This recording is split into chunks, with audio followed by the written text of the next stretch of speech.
Hi mga kabugis, ang pag-uusapan natin ngayon yung mga before and after natin ng mga paggawa ng bougainvillea at saka yung paglipat natin ng garden. Bago tayo magsimula, please subscribe and hit the notification bell para lagi updated sa ating mga new videos. Comment down below kung mayroon man kayong mga katanungan para masagot natin yung mga katanungan nyo tungkol sa bougainvillea. Hello kabugis, good morning. Ito tayo ngayong umagang ito para itanim natin ang ating material, bonsai. Pero yung pot natin, bangka. Yung mixture natin sa ating lupa ay sudas. Okay, magandang hapon. Ito po yung development ng ating itinanim na materials. Ating ilagay dito ng mga variety, pink pots, blueberry, at saka yung white at sakura. Ito after 2 weeks to 3 weeks, gigrab na natin yung ating materials.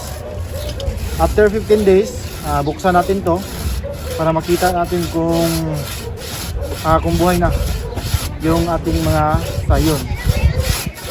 After 1 month siguro, medyo makapal na, ipapakita natin sa inyo kung ano maging resulta. Abang-abang lang. Yeah.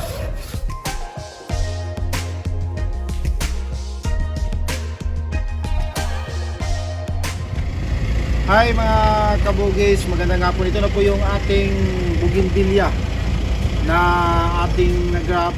Tinanim natin yung sa first video natin na nakita nyo. Iba't ibang kulay at full bloom siya ngayon.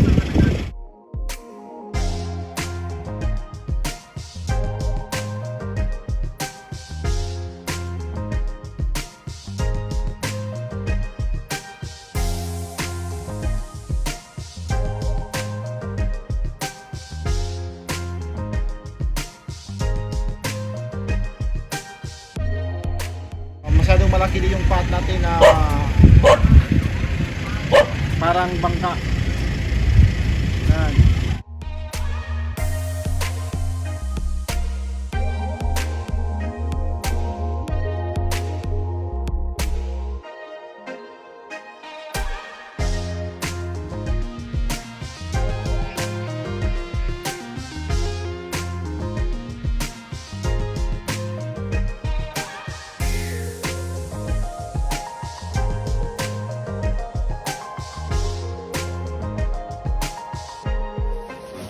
Hello mga kabugis, good morning. Okay, nag-start na tayo sa pag-grab sa ating giant. Smile mga expert. Sorry. Masyuri. Ito yung mga product ng Miles Bougainvillea. Ang lalaki oh. Oh, nandun sa taas ng isa. Sino yan? Kasi grab natin yung mga giant Bougainvillea natin. Okay. Nag-start na si master natin. Ito yung bonsai master. Ayeng Bougainvillea.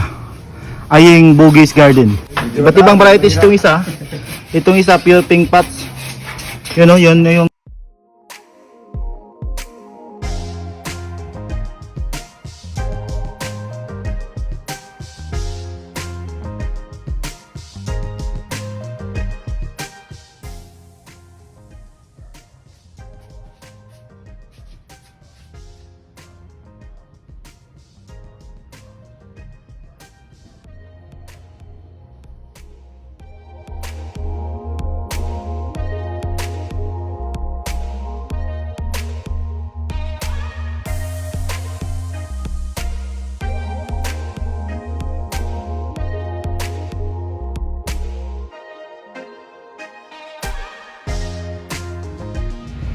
Hi mga kabugis, magandang hapon. Sa hapong ito, pakikitaan kayo mga simpleng galawan sa pag-grab ng mga bougainvillea.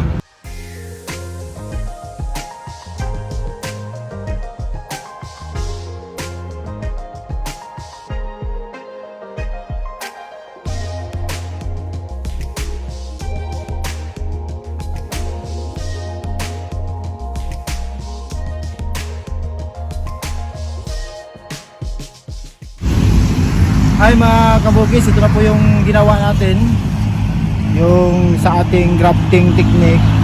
Nakagawa natin ng part 2. Ito yung part 3 natin na mulaklak na siya. Pero hindi pa masyado siyang makapal. Palabas pa lang yung mga sanga-sanga niya kasi gamitan natin ng wiring technique. Yung ngayon, namumulaklak na siya. Mas kakapal pa yung bulaklak niya kasi marami ng mga nodes na lumabas sa gilid ng kanyang mga sanga. Yan, maganda tingnan.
Mais, ihaw-ihaw.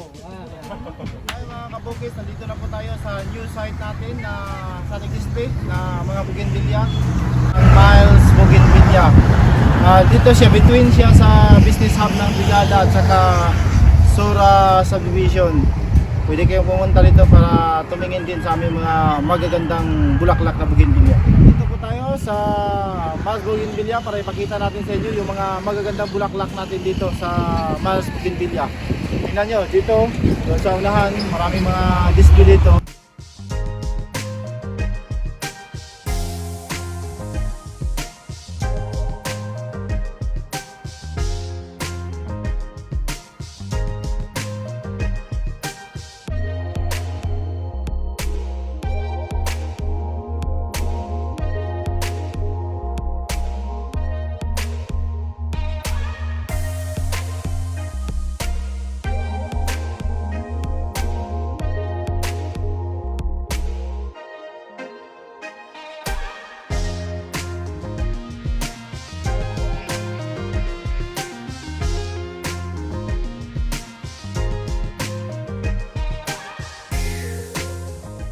Thanks for watching. Follow my Facebook page Miles Bougainvillea Jensan, and follow my or subscribe my YouTube channel Miles Bougainvillea. God bless.